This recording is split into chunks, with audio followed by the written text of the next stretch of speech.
Hey, I'm Pete McDonald with Boating Magazine, and this is the Starcraft Majestic 256 Starliner, the first pontoon boat with a full aluminum arch.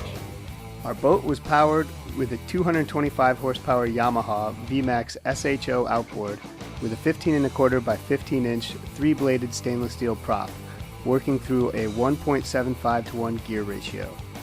Our test load was 150 pounds with 22 gallons of fuel. Top speed was 37.4 miles per hour at 5,400 RPM. Cruise speed was 21.5 miles per hour at 3,500 RPM, running 2.9 miles per gallon. The helm is raised 4 inches off the deck. The gauges are inlaid into this burled wood panel. There's standard tilt steering, a standard Humminbird GPS fish finder, a standard Jensen stereo, and you're gonna love this. Bose speakers are standard throughout the boat, including 2 built into the forward sofas. Moving aft, another great feature on this boat is the double bar, featuring faux granite countertops, a full freshwater sink, a slide-out cooler underneath, and a feature you've got to see to believe.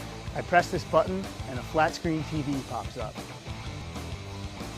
Behind the bar, there's an extended swim platform, plus the optional tow arch. And you'll notice the faux teak flooring extends from the swim platform all the way to the middle of the boat. These 2 bucket seats are a great place to kick back. You've got a built-in cooler with 2 drink holders in between. You've got the 2 sofas up front with great storage underneath. If that's not enough for all your gear, there's an awesome ski locker built into the center tube. There are a lot of fun things about this boat, especially how it drives.